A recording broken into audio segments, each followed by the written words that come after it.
Today it's my deck dinner. It's a Asian salad. I'm going to put some mandarin orange slices that I was given, and I have some asparagus to eat and hot lemon with honey.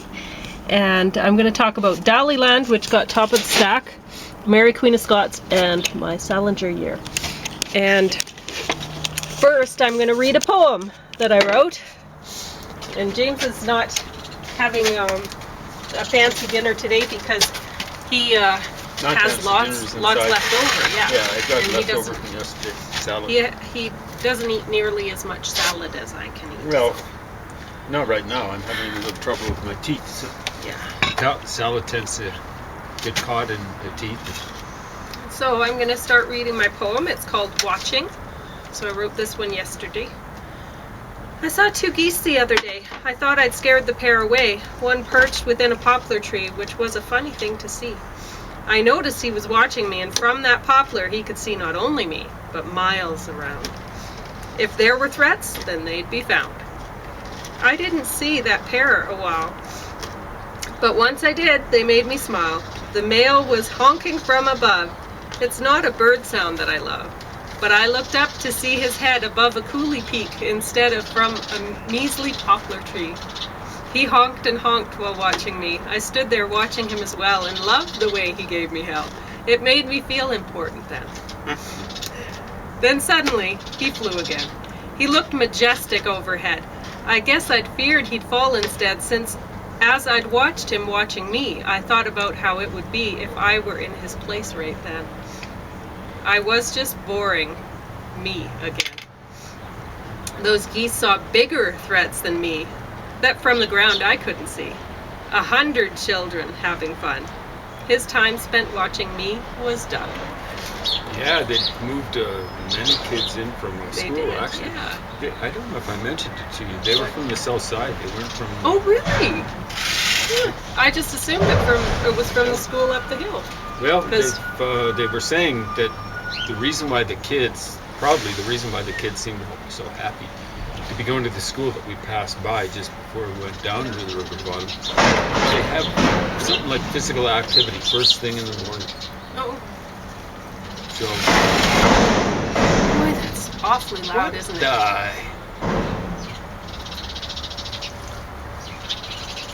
They were already all jazzed up from the physical activity, you're saying? No, the kids going to the school that we saw, they weren't the kids down in the river bottom. But they figured the reason why we saw one kid running to school, and it wasn't late, because we saw other kids just walking. And then we saw one girl walking along the sidewalk. She had a big smile on. Remember that? Yeah. But she said that one teacher said she figured the reason why they were so happy to be going to school was they had physical activity the first thing. Apparently that's kind of like mandated. That's what they do now, hey? You want to go like this here? A bit more. There we go. It's just, you kind of got the waterworks going and stuff. I know. Like that. I don't know if it'll show on camera or anything like that. Maybe the hot lemon and honey will help. I hope. But no, people know I've been sick. I know. I've been mentioning it. Anyway, his fault. He did it. Well, someone else's fault. Someone else was. Yeah, he didn't know he was sick, and that's why he wasn't wearing a mask around me and stuff. But like any time, it doesn't matter if I know I'm sick or not. If I knew I was sick, I wouldn't be around the public, but I'm wearing a mask in public. Yeah, that's the thing. We both do. But sometimes people get a little close when you're outdoors. You know, when I say in public, I mean inside. I was thinking about especially the male, but both of the Canada geese that we saw in Alexander Wilderness Park. It was so wonderful because. Like when I saw that male head, his head and his neck, like all I could see was his head and his neck, right? They're peeking over he was standing on the top of the coulee and just at the edge. And I was thinking then, boy, I'd be scared to stand so close to the edge, but why would he be? He has wings. He wouldn't be scared at all. And then when he flew off, it just looked beautiful. Yeah. And it was like in slow motion. He just opened his wings and there he went, just gliding by. Yeah, they went follow soon after. I was going to mention, the teacher said They came from the south side. The kids that were down there, way on the south side. What's going on? And the reason why they came so far north is every month they get out to a park. Oh wow, So that's wonderful. Moving around, giving What the a kids good variety. school. Exactly. You didn't And pay actually, attention to they what get- school it was. It was something, Something on the south side. Pawpaw or something like that. I'd be able to reconstruct it if I checked a list of school.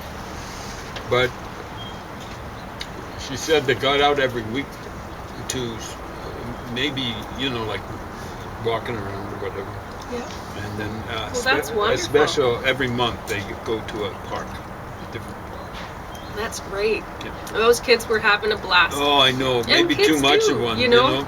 I didn't want to They talk love to. getting out in nature. Yeah, I didn't want to talk to them because You didn't want to distract them. They had well, so many this was children just to watch before out. you saw the one kid. No, he's going up like it's like a 45-degree angle, but he was going up a tree. He was probably showing off for a couple girls. I couldn't tell, but boys will be boys. Now that I think about it, I think he was. Yeah. Anyway, and there were kids doing other things. I can't remember. It's just all over the place. I didn't envy those teachers much. No. They had a They'd lot be of. liable if some Yep. kid ran into trouble. Yeah. But they should be fine this time of year. I mean, the bull snakes won't be out yet. You'd hate for them But- to stumble across a bull snake. Yeah, they'd have to watch. And if The you're in bite would hurt. Alexander Wilderness Park, you stay on the paths. Those kids were not. They were everywhere. But What the was it? snakes I aren't think out yet. one time, was it one day I saw 2 of them? Yeah. Yeah. Yeah. But we saw one on the pathway, the roadway down. Yeah. We were walking down. I think they'd had the roadway closed to traffic. Oh, they And had. that was for the a one that while. was going Yeah. after, it was They'd stalking had a some bird. washout. Yeah. In it must have been a currant bush or something like that. There was a couple of birds. They were having a lot of fun. That's right. mating There time. was mating season. And they they were distracted, and the snake was just sneaking. He was really mad when we came along because we scared the birds off. Anyway. Yeah, I don't blame him, but I prefer birds to snakes. I do. He was a good-looking snake, I He gotta was. say. And he's got to eat too. Everyone's got to eat. Yeah. He'd have an amazing feast. He would have had 2 big lumps in his Maybe so, yeah. He got both of them. Yeah, if you got both. Anyway, Daliland. Now, I didn't expect this to be... I didn't know what it was about at first when I put it on hold at the library. And when I saw Ben Kingsley played Dali, I'm like, how's this going to be? Right? But, which Ben Kingsley, he's a good actor and everything. It's just, he's not Dali. he doesn't have that much range as an actor. And certainly, I mean, you need a lot to get to Dali. And You need a little pizzazz. yeah. I don't know if he had the build for it, but he kind of ruined his face. But Johnny Depp gave him a beard. I think he might have the energy to. Well, he might have the energy to do it, but he doesn't have the look at all. So it's a tough one. I mean, that's a tough one to do. You have to get the look right, and you have to get the energy in. Ben Kingsley doesn't have the energy, but fortunately, the worst he's playing casting him I as think an I've old ever man. seen. And I don't know how much energy Dali had as an old man. Well, I mean, there was no one taking care of him, so who knows? He'd have to be quite old. The worst casting I've ever seen in terms of energy and look is Bill Murray. Speaking of Johnny Depp, I love Bill Murray. Yeah, but it's not his fault. No. Playing Hunter Thompson. Yeah, have you seen him play Hunter Thompson? No, I haven't. But you know I how imagine Johnny it Depp wouldn't played work. Hunter Thompson. That was Okay, awesome. that's how you got to play it. You Yeah, just can't he did it imagine perfectly. Bill Murray being that hyper, Well, he's hyper, but in a very different way. Different kind of way. And, I mean, they're both, Hunter S. Thompson and Bill Murray, they're aggressive personality types. But Different kind of very aggression. different kinds of aggression, different kinds of energy. Energies. And and the look honestly, isn't the same. Hunter S. Thompson was thin, yeah. back in the day. Honestly, I prefer Bill Murray's.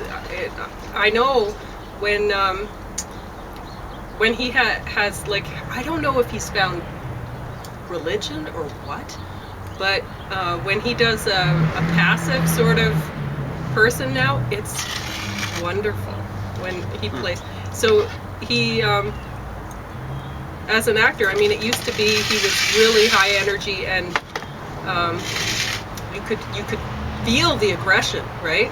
That he's like, it was almost like he was a landmine or something, which was awesome, all on its own. But now, when he does things like plays the character in The Life of Boddick or something like that, right? It's a very different kind of energy, and I love it too. So Bill Murray's wonderful. He can play different different kinds of energy, you know, different kinds of characters. But yeah, I guess he just didn't work out for that one. It is total miscasting. Yeah. In many ways, I mean, he's aggressive, but it's kind of restrained. If you think about it, even way back when, he'd have that little smile, you know what I'm saying? And stuff like that. He's like saying, I'm restraining myself, but I could kill you. But exactly, I could totally explode. Anyway, so I didn't expect this to get top of the sack. We were disappointed at first. At first I was disappointed. I'm like, oh, what are they thinking? But if this story, one thing, I don't think they should have called it Daliland. I don't know why they did that. It should have been. It should have been. I have no idea. It should have been called The Signatures of Dali. Because apparently, I didn't know this. I guess maybe I didn't look at his art enough or whatever to notice that the signatures changed. But apparently they did. He had thousands of different signatures, and so really this is not so much, it's not directly about Dali. It's actually about somebody who worked for Dali and he noticed that the signatures were different. He put together a booklet of all of Dali's different signatures, and he figured that every signature represented that a different Dali had grown to be a different person or whatever, and you know, and so his signature changed. And somebody else that worked for Dali said, well, his signature changes because he just wants to confuse people or whatever. But whatever, I remember thinking, why do people put their signatures on the front on their work anyway? It's like putting graffiti on top of, you've done this work of art, and then you're like, I don't know, what is it, peeing on it or something? It just seems. It seems kind of unnecessary. If you're going to be famous, right? Yeah. But anyway, so that's really, it starts around the signatures and then it ends around the signatures, and that's what it should have been called. Does it cover a long period of time, or is it more like in the 60s? It's just a short period of time. It's in the 60s? Well, I guess so. He's So when he's getting older, and honestly, it covered a lot of things about his relationship with his wife that I didn't realize. That, you know, that she had all of these affairs and stuff like that, and he didn't mind. He probably actually, he might have liked it. Her name was what, Gala or something? Yeah. Or he said Gala. Well, there we go. But that could be it. I think she was Russian extraction, wasn't she? But anyway, yeah, there's somebody for everyone, I guess. She would not have been for me. When she was giving when she gave one of his paintings that he'd given to her lover, and he sold it, and she was giving him money that he was making by painting, but her husband was making by painting. Mm-hmm. Like, and she's like, oh, well, he needs money, you know, whatever. And people look at you and they think, oh, great person, and me, I'm nothing, you know, and whatever. And it's like, okay, well, get your paintbrush out. Or do whatever. Do whatever. Mm-hmm. But you're prostituting your husband so that you can support some young thing. Stupid load. Yeah. Like, ridiculous. So if that's at all true, wow, I'm sure glad I watched this story. I hadn't known about that. I hadn't known about that. He obviously loved her very much. Looks right. Yeah. Like, he bought her own castle, I guess, that he needed an invitation. She needed to invite him to come over. He wasn't allowed to go Even there. though he'd bought it. Yeah. Because she needed her own space. She demanded it.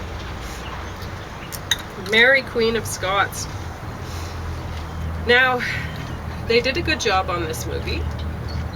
And there's some talent here. Saoirse Ronan, Margaret Robbie, and as much as I don't really care for her that much, but she did an alright job in this. David Tennant was in this. So there's some talent in this movie. English production? Yeah, it would be. But honestly, I think it's important that people know a lot of history. Anyway,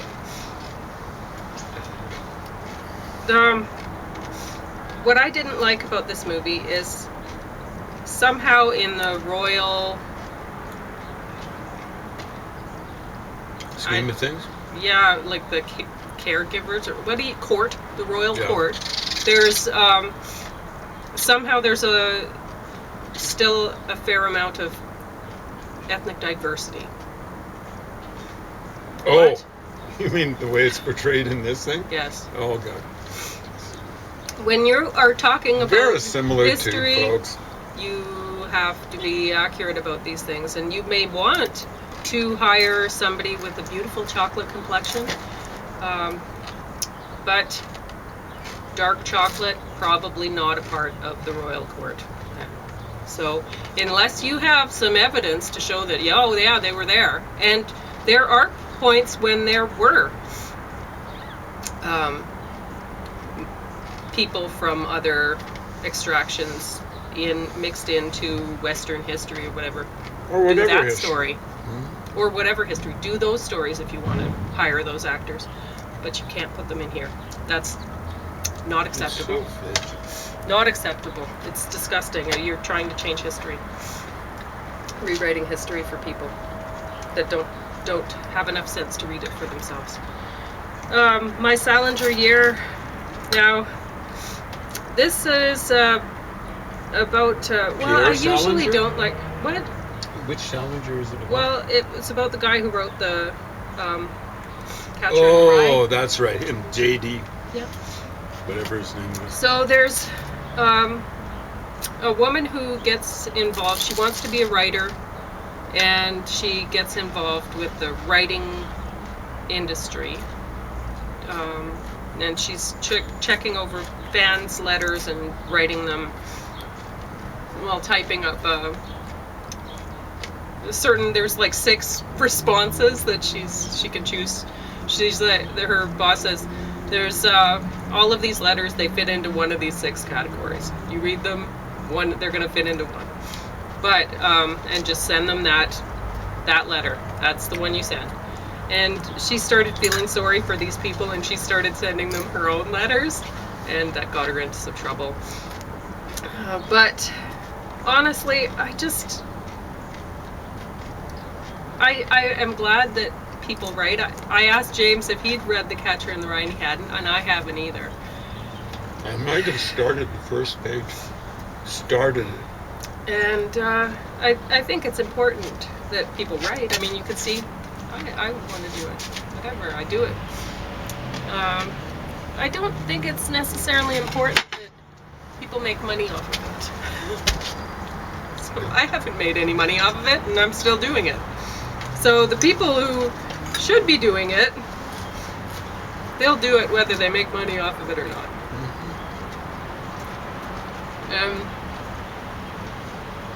When there's money involved with art, it gets corrupted.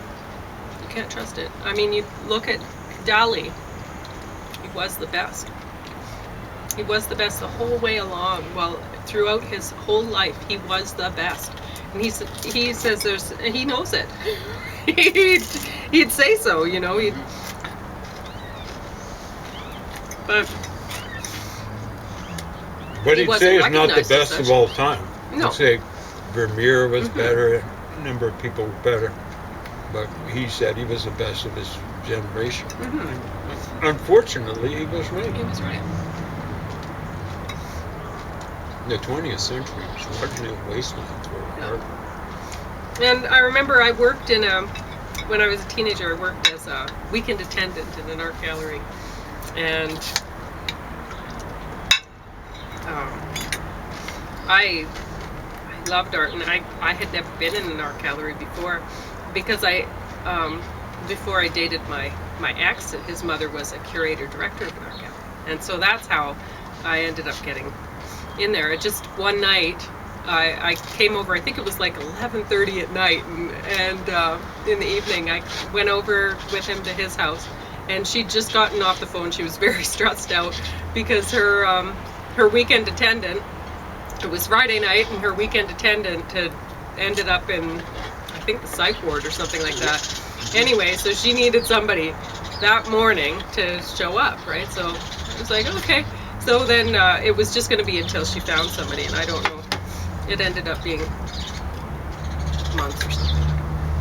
But I felt very lucky, because I hadn't,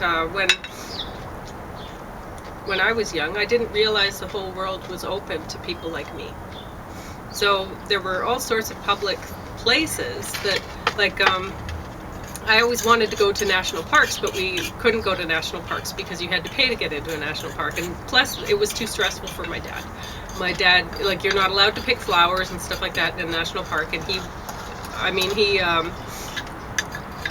rightly so, he would tell my sister and I, why are you always embarrassing me, and why do you act like little animals, and whatever. We were really out of control. We were really children. We were children, and children need to be controlled in a national park, or they shouldn't be there, honestly. And you might be a parent and you're watching me going, oh, but they're children. Well, like, we saw the kids in Alexander Wilderness Park everywhere, and that's fine right now. They're not going to do any damage right now. But honestly, there weren't enough supervisors for all those children, honestly. And in a month's time, you might have to worry about those kids getting... There could be getting... a rattlesnake there. Yeah. There could be... Actually, I don't know when the coyotes hang around, but the kids could have run into a coyote. And the kids that size would have had trouble with a coyote. But in a nature reserve, the nature has to be protected. And so if those kids had run into a nest with eggs in it on the ground, who knows what would have they done? Would they have just looked at it and went on their merry way? Or would they have started throwing eggs at each other? You don't know. You don't know. I'd be more worried actually about them doing damage to themselves. But yeah, there should have been more adults there. You know, like when I coached kids soccer, I think it was 7, 8, 9, maybe an occasional 10-year-old. The 7-year-old was snuck onto the team